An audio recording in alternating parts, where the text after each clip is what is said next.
હવે આપણે આટલું બનાવવું બરોબર. તો પહેલા આપણે આની ઇમેજ લઈ લઈએ, નવા ટેબમાં ખોલી નાખી, સેવ ઇમેજ, ડાઉનલોડમાં ઇમેજ મૂકી દીધી. હવે આ ઇમેજને આપણે ક્યાં મૂકવી જોઈએ? આપણા ઇમેજ નામના ફોલ્ડરની અંદર. આ ઇમેજ લઈ લીધી, અહીંયા ઇમેજ, અહીંયા શું કરવું? નામ ચેન્જ કરી નાખવું, બેનર. આપણે અહીંયા બેનર બનાવવું બરોબર. અત્યારે આપણે સિમ્પલ એક ઇમેજ મૂકશું. તો હવે ઇમેજ મૂકવી છે તો આપણે શું કરશું? હેડર પૂરી થઈ ગઈ આપણે. હેડર પૂરી થઈ ગઈ એટલે હવે હેડર નામના ક્લાસની આપણે બારે બનાવશે એક નવો ક્લાસ. હેડર નામનો ક્લાસ પૂરો થઈ ગયો. આપણી હેડર કેટલી છે? આટલી છે, એટલી કમ્પ્લીટ થઈ ગઈ. હવે એની નીચે એક નવો ડીઆઈવી બનાવી. મેઇન તો રાખવાનો જ છે.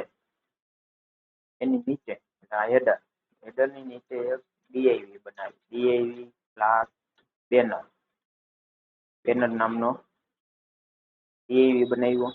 હવે એની અંદર આપણે શું મૂકશું?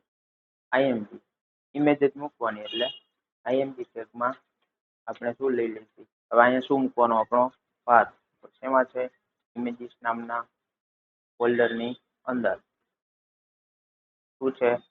Banner dot JPG. એટલે આ કોપી કરી લઈ, ઇમેજીસ નામના ફોલ્ડરની અંદર બેનર ડોટ જેપીજી, પછી ઇમેજ ટેગ પૂરો. અહીંયા ચેક કરી, ઇમેજ આવી ગઈ. હવે ઇમેજ કેવી એવી? મોટી એવી. તો આપણે શું કરશું? અહીંયા સીએસએસ આપશે. એવું હોય ને તો અહીંયા કમેન્ટ મારી દેવું કે કમેન્ટ કેમ મરાય, આવી રીતના. અહીંયા બેનરની સીએસએસ છે, બેનર સીએસએસ. એટલે આપણે ગમે ત્યારે સીએસએસ જોયું હોય ને તો ડાયરેક્ટ મળી જાય. એની અંદર શું આવી જાય? Direct banner. હેડર નામનું પૂરું થઈ ગયું એટલે ડાયરેક્ટ બેનર. એની અંદર આઈએમજી ની વિડ્થ આપણે કેટલી કરી નાખી? 100%. હવે ચેક કરી શું આવે છે. 100% થઈ ગઈ, આવી ગયું બેનર. આપણું બેનરનું કામ કમ્પ્લીટ. હવે બેનરની નીચે શું આવે છે? એક સેક્શન આવે છે. હવે આ સેક્શન કેવી રીતના બનશે?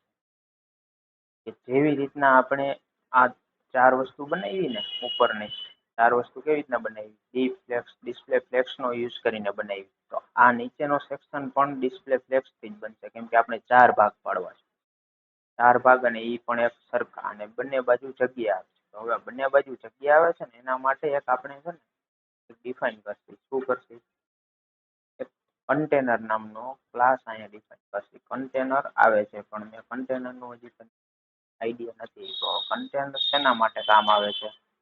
પેલા તો કન્ટેનર ડિફાઇન કર્યો, એની એક વિથ ડિફાઇન કરવાની. આપણે વિથ 100% હોય. એટલે આપણે કન્ટેનરની વિથ જનરલી છે ને 1170 આટલી રાખી. પછી એવું નથી કે 1170 પિક્સેલ જ રાખવી. આમાં આજુબાજુમાં જગ્યા કેટલી છોડવી છે ને એના ઉપર કન્ટેનર બને. આપણે એની વિથ નક્કી કરી.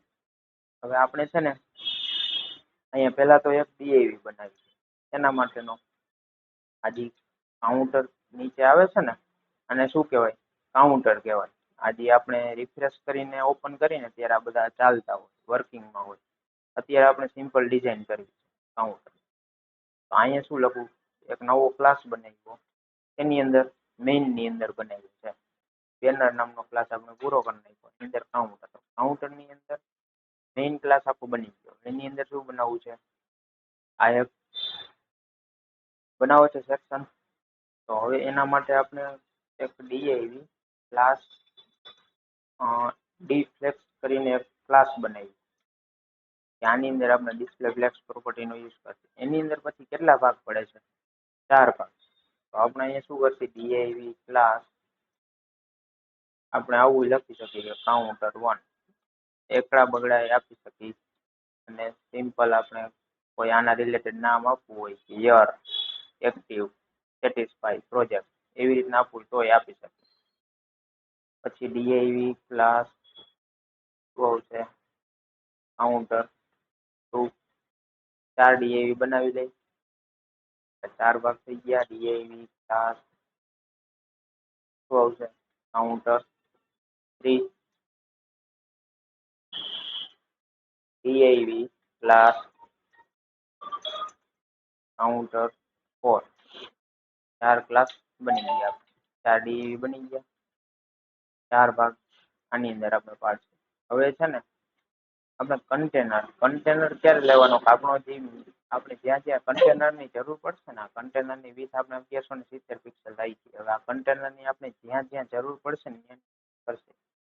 માનો કે હવે આમાં આપણે જરૂર પડે છે, બે બાજુ સેમ જગ્યા વધે છે, અહીં વધે છે નીચે. હવે એક જ સરખું છે, આલી બાજુ વધે છે તો અહીં વધે છે, બધા જોયું એક જ જગ્યામાં આવે છે, બે બાજુ સેમ જગ્યા છે. તો હવે ઈ વસ્તુ કરવા માટે આપણે છે ને કન્ટેનરનો યુઝ કરશું. તો શું કરવાનું, કાઉન્ટર નામનો મેઇન ક્લાસ છે, તો મેઇન ક્લાસની અંદર કન્ટેનર ક્લાસ છે. મેઇન ક્લાસ એટલે અહીંથી કરીને અહીંયા સુધીનો ક્લાસ હોય છે. હવે એની અંદર આપણે શું કરવાનું, એક ડીઆઈવી લેવાનું, ડીઆઈવી ક્લાસ.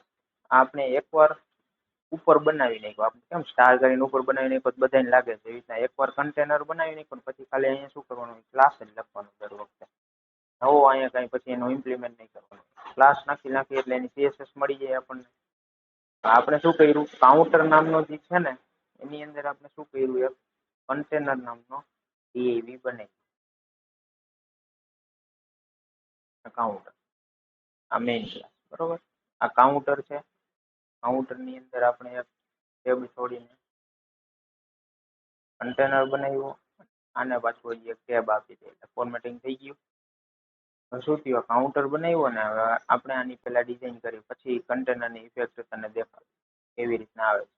હવે કાઉન્ટર વન ની અંદર શું છે, આઇકન આવે છે. આઇકન આપણે ક્યાંથી લેતા, ફોન્ટ અવેસમ માંથી. હવે આઇકન નું નામ શું છે એ ચેક કરવું હોય ને તો ઇન્સપેક્ટ કરીને અમુક આઇકન ની ખબર પડી જાય કે ભાઈ આ યુઝર નો આઇકન છે. પણ આ આઇકન જોતો હોય તો અહીંયા લખ્યું છે ફાફા સર્ટિફિકેટ. તો આપણે અહીંયા શું કરવાનું, લખવાનું સર્ટિફિકેટ આવી ગયું, અહીં ક્લિક કર્યું, આઇકન ને કોપી કરી. હવે શું કરવાનું,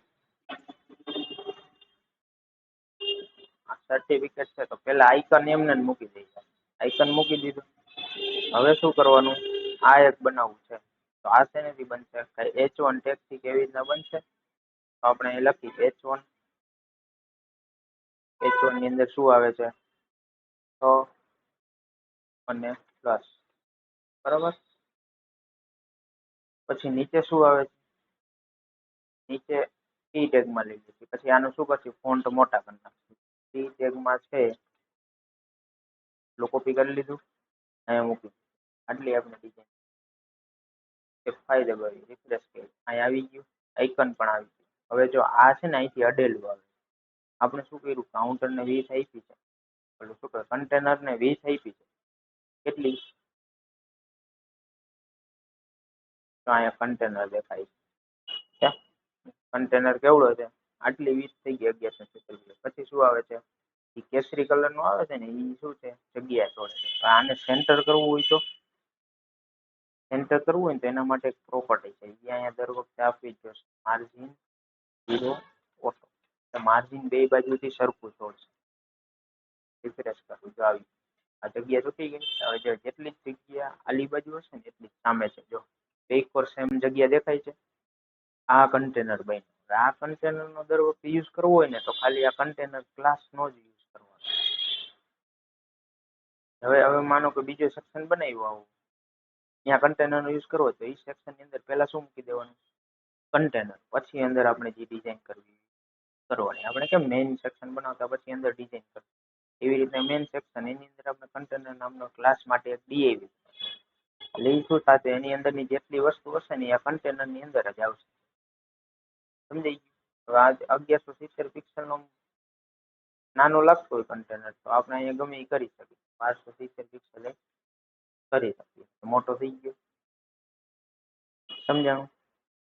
આવી રીતના કન્ટેનર બને. એટલે આપણે એક વસ્તુ ડિફાઇન કરી દીધી, દર વખતે પછી આ સીએસએસ આપણે કરવી ન પડે એના માટે એકવાર આપણે અહીંયા ક્લાસ ડિફાઇન કરી દીધો. પછી એવી જ રીતના જો ડિસ્પ્લે ફ્લેક્સનો આપણે યુઝ કરવો હોય ને તો આવી રીતના એક ક્લાસ બનાવી નાખવાનો, ડી ફ્લેક્સ અહીંયા આપી દે, display flex.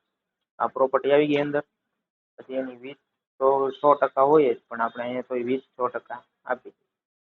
Display flex property નો અહીંયા હવે આ ડી ફ્લેક્સ આપણે ડિસ્પ્લે ફ્લેક્સ વાપરવું હોય ત્યારે આવી રીતે ડીએવી બનાવીને શું કરી નાખવાનું ડી ફ્લેક્સ આપી દેવાનું જ્યારે જ્યારે આપણે ડિસ્પ્લે ફ્લેક્સ નો યુઝ કરવો હોય ત્યારે પછી આની અંદર 4 ડીએવી બની જાય આ 4 ડીએવી થઈ જશે શું કહેવાય ભાગ પડી જશે હવે આ જ સેમ વસ્તુ આપણે ક્યાં કરવાની છે નીચે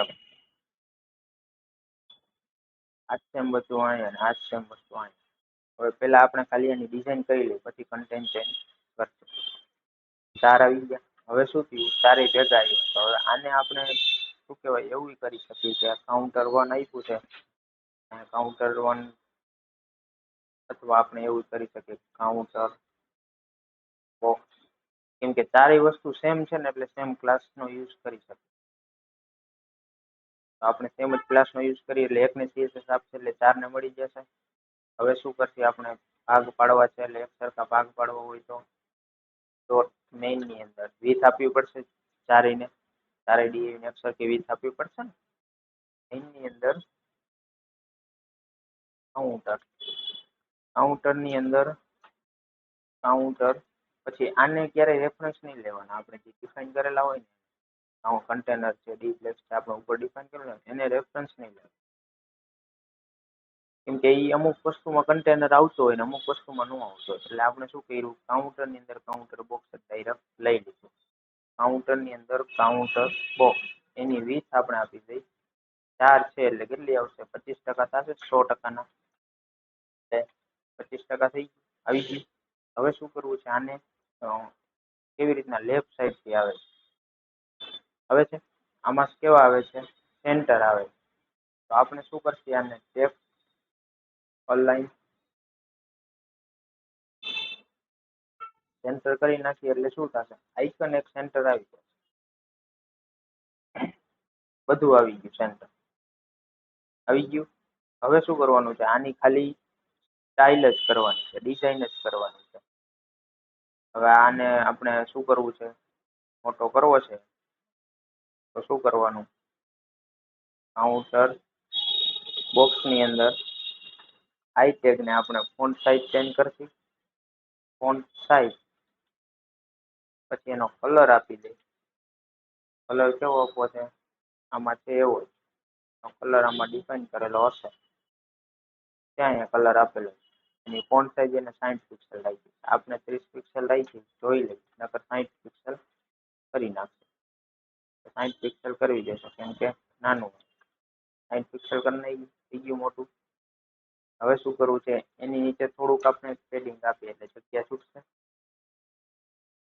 અથવા અહીંયા ન આપી તો આ h1 ટેગ ને આપી શકીએ તો આપણે h1 ટેગમાં શું કરવું છે x+ આવે છે તો આને આપણે કોપી કરશે h1 ટેગ ને css આપી દે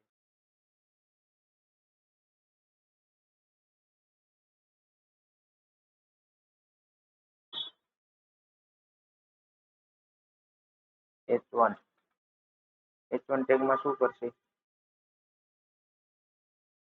h1 ટેગ ને આપણે મોટો કરવો જોશે h1 ટેગમાં આપણે ફોન્ટ સાઇઝ આપી દઈએ આપણે 50 પિક્સેલ આપી ચેક કરી લઈએ બીજું મોટું તો એને આપણે ઉપર નીચે પેડિંગ આપી દઈએ એટલે ઉપર ને નીચે બે જગ્યાએ છૂટી જઈ જગ્યા ઉપર નીચે આપણે 10 પિક્સેલ આપી દઈએ બાકી તો આપવાની કઈ જરૂર નથી લેફ્ટ રાઈટ બીજું છૂટું હવે શું કરવું છે આ થોડું છે ને બધે ઉપર નીચે અડેલું છે તો આપણે મેઇન સેક્શન છે ને જે આપણો કાઉન્ટર નામનો એમાં પેડિંગ આપી દઈએ ઉપર અને નીચે એટલે કે ટોપ ને બોટમ એટલે padding top bottom 10 pixel 20 pixel કરી નાખી અને લેફ્ટ રાઈટ આપણે જોતું નથી જગ્યા થઈ ગઈ ઉપર નીચે જગ્યા થઈ ગઈ આમાં કેટલી જગ્યા છે આમાં વધારે છે તો આપણે પેડિંગ કેટલું કરવું પડશે વધારે કરવું પડશે આપણે વધારે કરી નાખીએ થઈ ગઈ જગ્યા હવે શું કરવાનું છે આના ફોન્ટ મોટા કરવાના છે તો એ શેમાં છે પી ટેગમાં છે તો આપણે એને CSS આપી દઈએ પી ટેગ ની અંદર શું કરવાનું છે ફોન્ટ સાઇઝ વધારવાની છે ફોન્ટ સાઇઝ આપણે કરી નાખીએ 30 પિક્સેલ કલર એમાં ચેન્જ છે ચેક કરી લો કલર કેવો આવે છે કલર બ્લુ જેવો આવે છે જે આપણે આઇકન નો આપેલો છે ને એ જ કલર આવે છે આપણે કલર આપી દો. થઈ ગયું મોટું છે. હવે કઈ નાના મોટા ફોન્ટ સાઈઝ નહીં કરવું હોય તો આપણે રીતના કરી નાખવાનું. પણ આવી રીતના ડિઝાઇન થઈ ગઈ ને હવે આનું આપણે શું કરી ચેન્જ કરી આઇકન. તો હવે બીજો કયો આવે છે યુઝર નો આઇકન આવે છે. તો યુઝરમાં શું છે યુઝર કર્યું છે ને પ્લસ કરેલું તો આઇકન છે અહીંયા. ભલે ઈ નહીં તો એની જગ્યાએ બીજો પણ યુઝર પ્લસ છે. આને કોપી કરી લેવાનું. ક્યાં છે આ બીજા નંબરનું છે. આની અંદર આપણે આ આઇકન કાઢીને આઇકન મૂકી દીધો. હવે શું છે એમાં 150 પ્લસ છે. અહીંયા કેટલા કરી નાખવાના 150. પછી એક્ટિવ ક્લાયન્ટ યર ઓફ ની જગ્યાએ એક્ટિવ ક્લાયન્ટ. પછી શું આવે છે યુઝર નો જ આવે છે પણ યુઝર વધારે છે. યુઝર વધારે છે આ યુઝર 6. આ ટેગને આપણે ચેન્જ કરી નાખીશું. પછી એમાં શું આવે છે 100 પ્લસ. અહીંયા કેટલા કરવાના 100 પ્લસ. નીચે શું આવે છે સેટિસ્ફાઈ ક્લાયન્ટ. અહીંયા સેટિસ્ફાઈ ક્લાયન્ટ. પછી શું આવે છે રાઈટ ની નિશાની આવે છે. તો આપણે શું કરશું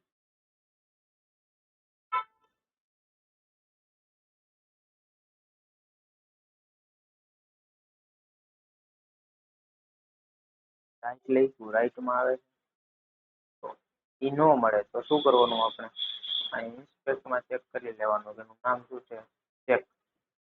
આપણે શું લખશું ચેક. આવી ગઈ નિશાની.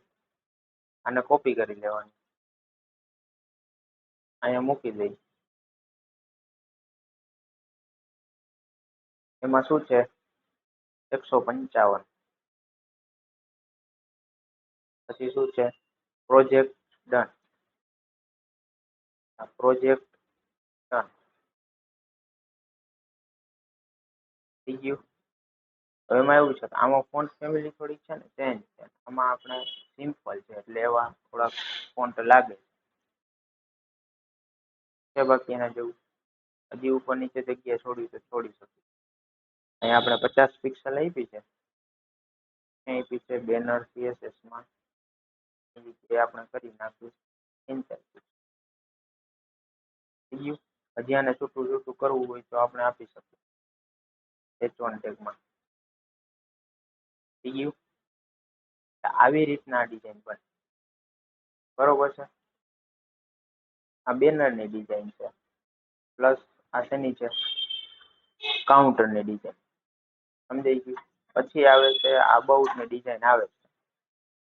પેલા આ બે ડિઝાઇન જોવાની છે પછી આની આપણે કરશું.